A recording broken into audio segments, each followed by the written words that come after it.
Assalamualaikum warahmatullahi wabarakatuh. Saya Ika Rahmalia. Saya Davina Desya Arayan. Saya Fidela Anggreni Putri. Saya Azura Kezia Aryat dari kelompok 4. Ingin mempresentasikan hasil makalah yang telah kami buat dengan judul Pola Konsumsi di Indonesia sebagai Indikator Peningkatan Kesejahteraan Masyarakat. Di sini saya akan menjelaskan tentang pengertian pola konsumsi. Nah, pola konsumsi merupakan struktur atau pengeluaran individu dalam menggunakan barang dan jasa untuk memenuhi kebutuhannya. Menurut Asminingsi 2017. Kemudian, pola konsumsi mencerminkan cara seseorang memanfaatkan, mengurangi, dan menghabiskan nilai guna barang atau jasa. Menurut Nurjaya et al. 2018. Pola konsumsi mencakup kebutuhan primer, sekunder, dan tersier. Pola konsumsi terbentuk berdasarkan pertimbangan kebutuhan yang paling penting bagi seseorang. Pola konsumsi berkaitan dengan kesejahteraan karena konsumsi mencerminkan tingkat kepuasan dari pendapatan yang digunakan. Kesejahteraannya bersifat relatif, tergantung besar kecilnya kepuasan yang diperoleh oleh konsumsi. Jika kebutuhan makanan dan non-makanan terpenuhi, maka seseorang dianggap sejahtera. Kemudian, teori perilaku konsumsi dan faktor yang mempengaruhinya. Yang pertama, teori perilaku konsumsi ekonomi. Konsumsi itu pengeluaran rumah tangga untuk barang atau jasa. Tabungan itu pendapatan. Kemudian, kalau teori konsumsi menurut ahli, ada menurut Keynes, yaitu dia dipengaruhi oleh pendapatan. MPC meningkat seiring naiknya pendapatan.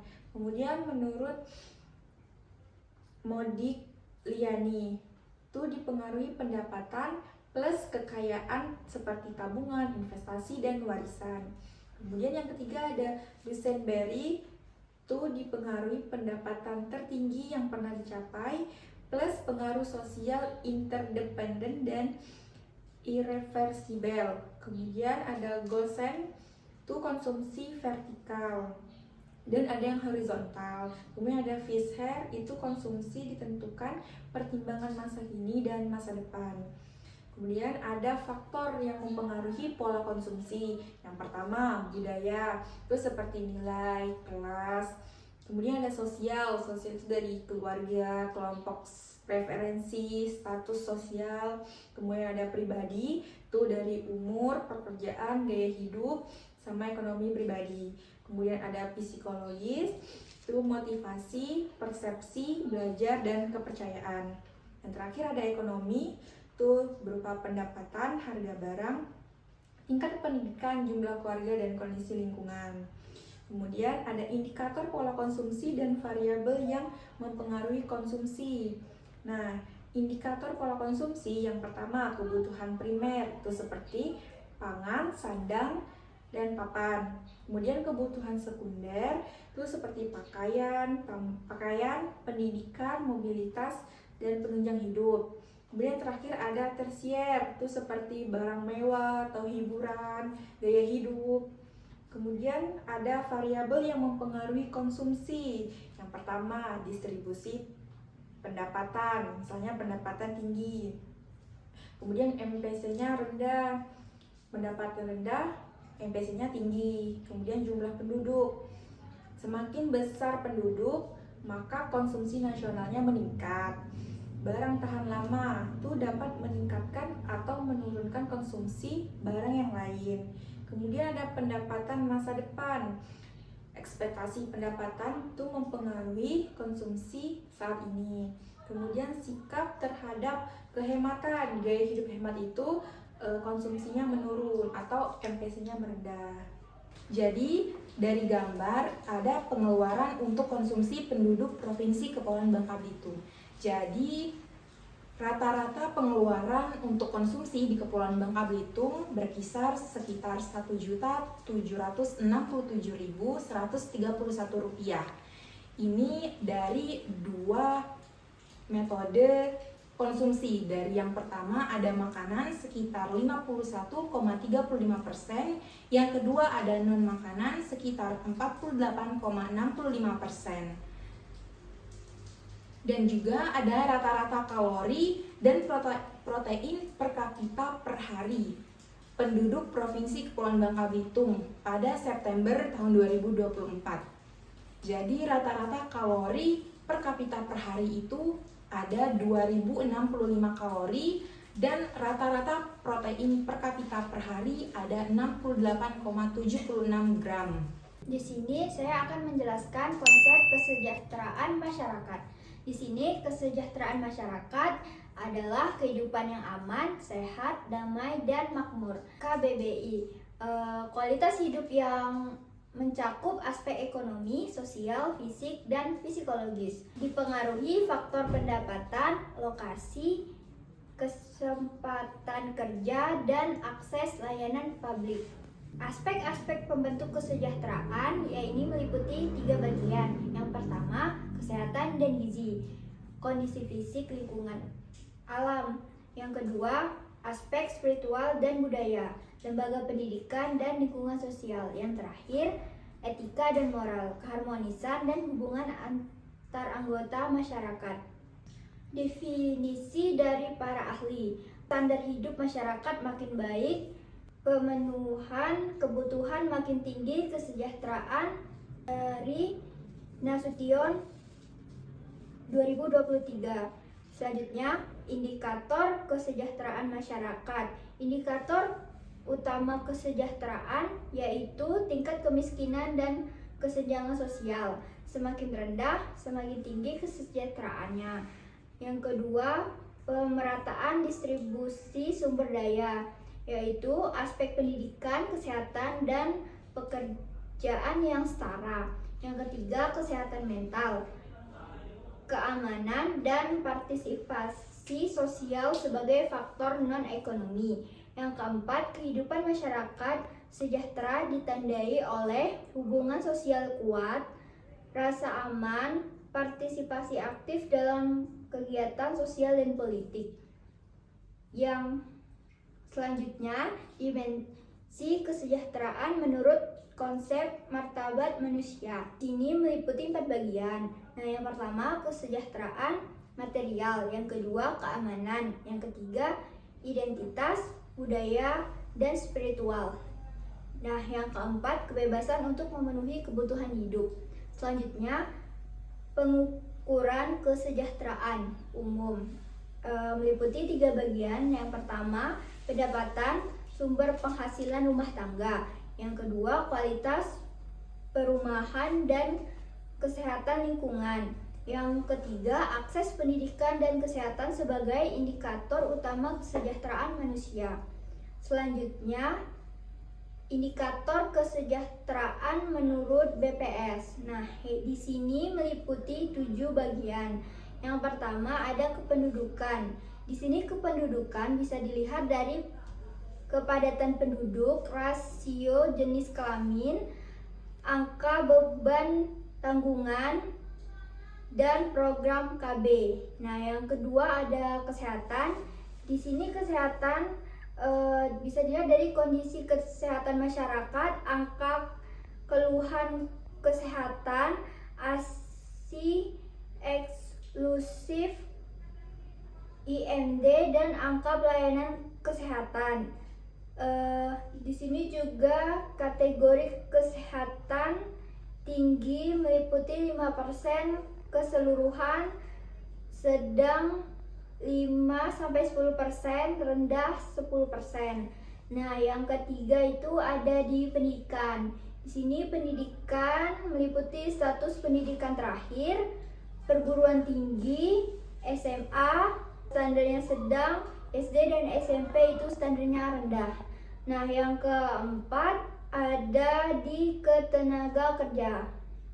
Di sini ketenaga kerjaan, penduduk, usia kerja, angkatan kerja, tingkat bekerja, dan pengangguran. Selanjutnya ada tingkat kesejahteraan tinggi jika angkatan kerja mencapai 50%. Itu yang kelima, taraf dan pola konsumsi. Di sini proporsi pengeluaran makanan yaitu meliputi dari tingkat paling tinggi yaitu kurang dari 30%, sedangkan yang sedang mencapai angka 30-50%, sedangkan yang rendah lebih dari 50% indikasi kurang sejahtera. Selanjutnya yang keenam ada perumahan dan lingkungan. Di sini meliputi kekayaan hunian yaitu jenis atap, lantai, dan dinding. Selanjutnya yaitu fasilitas dasar seperti air bersih, listrik, sanitasi, PAM, bahan bakar memasak, kendaraan, dan lain-lain. Yang terakhir yaitu ada kemiskinan. Di sini kemiskinan yaitu meliputi dari ketidakmampuan memenuhi kebutuhan dasar menurut BPS 2100 kalori per hari, ditambah kebutuhan non makanan. Selanjutnya indeks kedalaman kemiskinan yaitu sebagai ukuran jarak pengeluaran terhadap garis kemiskinan. Selanjutnya ada bab 3, yang pertama itu ada taraf dan pola konsumsi dalam perkembangan kesejahteraan rakyat. Jadi dapat kalian lihat dari tabel gambar yang sudah kami tampilkan, ada konsumsi. Konsumsi adalah kegiatan pemenuhan kebutuhan yang polanya mencerminkan kondisi sosial ekonomi masyarakat, di mana data mengeluarkan digunakan sebagai indikasi peningkatan pendapatan dan daya beli. Dari hasil survei sosial ekonomi nasional dan BPS Maret tahun 2022 menunjukkan rata-rata pengeluaran per kapita meningkat menjadi 1,33 juta per bulan, yang mendedikasikan perbaikan pendapatan masyarakat. Namun, terjadi pergeseran penting untuk pertama kalinya dalam 5 tahun terakhir, yaitu kontribusi pengeluaran makanan sekitar 50,14% menjadi lebih tinggi dibandingkan pengeluaran yang bukan makanan, sekitar 49,68%, didorong oleh peningkatan pengeluaran makanan sebesar 6,89%, yang lebih besar dibanding bukan makanan 3,16%. Ini menunjukkan bahwa pentingnya analisis spesifik terhadap perubahan pola konsumsi makan tingkat di nasional dan daerah. Selanjutnya ada analisis pengeluaran ragam pola konsumsi pangan di beberapa provinsi. Jadi pangan adalah kebutuhan dasar dan penentu kualitas SDM yang pola konsumsinya di Indonesia sangat beragam antar daerah karena dipengaruhi oleh letak geografis, pendapatan, harga komoditas, serta adat budaya lokal.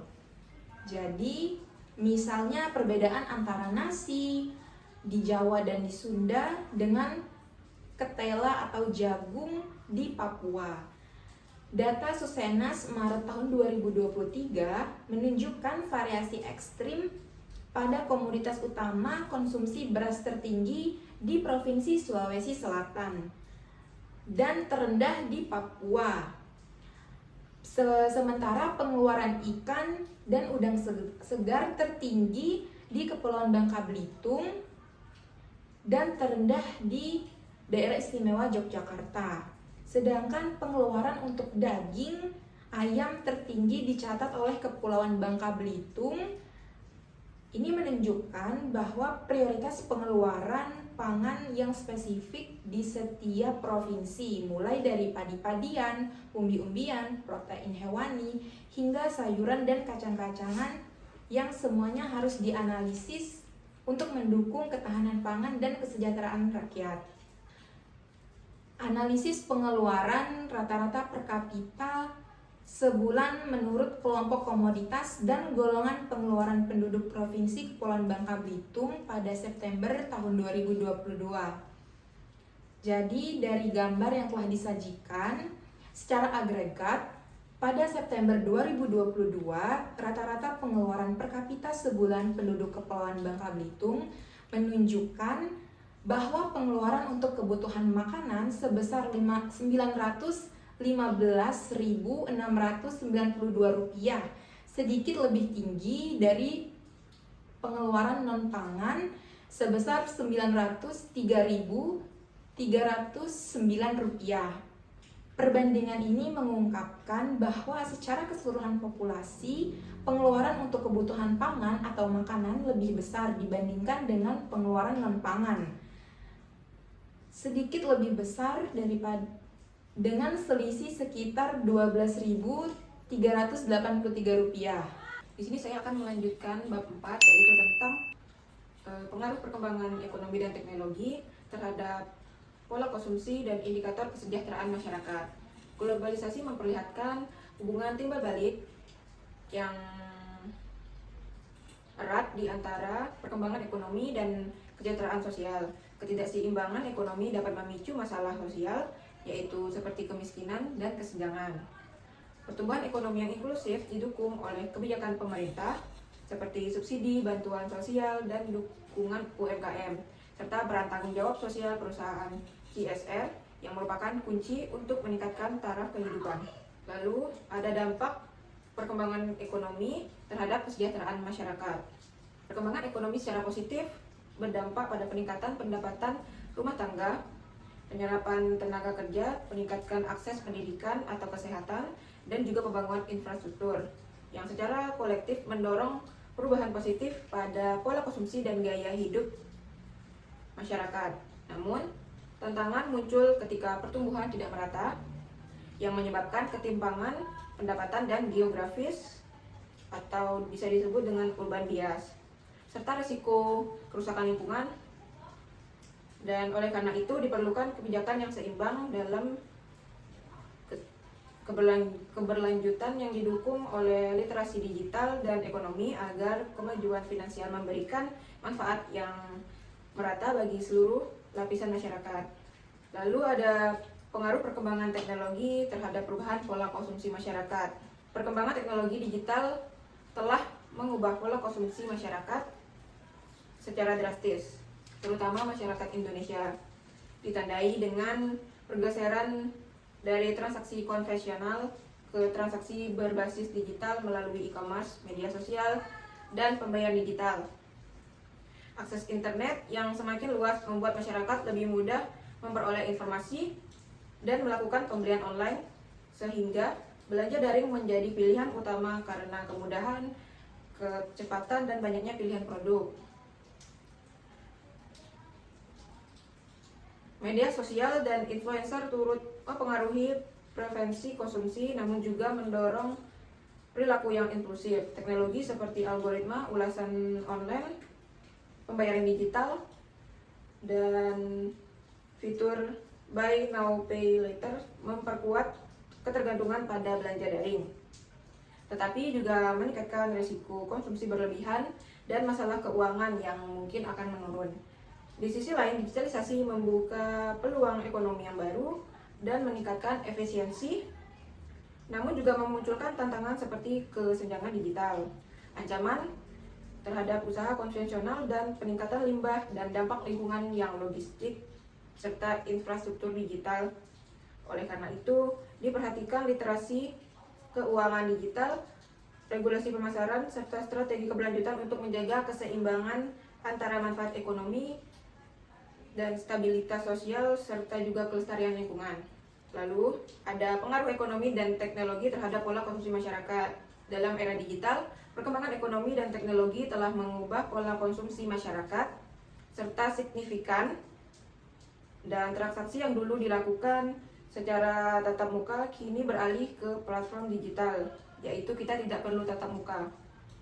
Didukung oleh e-commerce, sosial media, dan sistem pembayaran online yang membuat belanja menjadi semakin mudah, cepat, dan efisien. Paparan iklan digital seperti influencer serta algoritma personalisasi membuat masyarakat semakin konsumtif dan menjadikan konsumsi sebagai bagian dari gaya hidup serta identitas sosial. Kemudian ada dampak negatif dari perubahan sosial dan ekonomi terhadap pola konsumsi masyarakat di era digital. Perubahan ini membawa dampak negatif seperti overkonsumsi, perubahan pola makan, kerentanan data, ketidakseleraan akses teknologi, dan potensi pengangguran akibat otomatisasi yang dimana literasi digital dan literasi keuangan menjadi sangat penting agar masyarakat digital mengambil keputusan konsumsi yang bijak di tengah era dan arus ekonomi digital yang terus berkembang. Lalu di sini ada pengaruh ekonomi terhadap kesejahteraan masyarakat. Konsep kesejahteraan masyarakat yaitu tidak hanya soal pendapatan tetapi juga pendidikan, kesehatan, keamanan, dan peluang sosial yang bersifat multimediasional. Lalu ada faktor ekonomi yang mempengaruhi kesejahteraan. Yang pertama ada peningkatan produksi, lingkungan kerja dan pendapatan, daya beli lemah, akses pendidikan dan kesehatan terbatas, mobilitas sosial terlambat, potensi konflik sosial, inflasi tinggi yang akan menyebabkan menurunkan kesejahteraan, stabilitas harga, investasi dan kepastian usaha meningkat. Lalu ada penyerapan tenaga kerja meningkatkan pendapatan dan ekonomi daerah, menciptakan inovasi, penguatan melalui pelatihan, akses modal dan teknologi. Lalu ada pengaruh teknologi dan keterkaitan ekonomi teknologi. Yang pertama ada dampak positif teknologi, yaitu akses informasi, pendidikan, kesehatan, literasi keuangan, peluang kerja online. Lalu efisiensi kerja, yaitu otomatisasi pertanian, industri, perdagangan, serta juga jasa. Peluang ekonomi baru seperti e-commerce, digital marketing, konten kreatif, transportasi online, vintage, freelance global. Lalu juga ada aplikasi kesehatan dan juga komunikasi jarak jauh. Lalu yang kedua ada tantangan teknologi. Tantangannya yaitu kesenjangan digital, hilangnya pekerjaan manual akibat otomatisasi, keamanan cyber, ketergantungan pada teknologi dan media sosial. Lalu yang ketiga ada hubungan ekonomi dan teknologi. Teknologi ini mempercepat pertumbuhan ekonomi. Ekonomi juga kuat mendukung perkembangan teknologi. Lalu kolaborasi keduanya ini meningkatkan efisiensi, pemerataan, serta juga kualitas hidup masyarakat. Negara juga berhasil memadukan keduanya karena memiliki kesejahteraan yang lebih tinggi. Kesimpulannya, pola konsumsi masyarakat merupakan cerminan kesejahteraan yang dipengaruhi oleh faktor ekonomi maupun sosial, termasuk pendapatan, harga, budaya, gaya hidup, dan juga perkembangan teknologi. Digitalisasi dan perubahan ekonomi mendorong perubahan signifikan dalam perilaku konsumsi, ditandai dengan meningkatnya pengeluaran masyarakat serta pergeseran konsumsi ke arah barang dan jasa yang lebih berkualitas. Lalu juga ada indikator BPS yang menunjukkan bahwa kesejahteraan terkait erat dengan kesehatan, pendidikan, ketenagakerjaan, juga kondisi perumahan dan proporsi pengeluaran semakin kecil, pangan juga semakin tinggi. Lalu ada pertumbuhan ekonomi mampu meningkatkan pendapatan, memperluas lapangan kerja, dan mengurangi kemiskinan. Namun, ini itu bersifat inklusif karena peluang ekonomi baru. Namun, kesenjangan digital tetap menjadi tantangan. Secara keseluruhan, kesejahteraan yang berkelanjutan bergantung pada sinergi antara pertumbuhan ekonomi, pemerataan sosial, dan juga pemanfaatan teknologi secara optimal.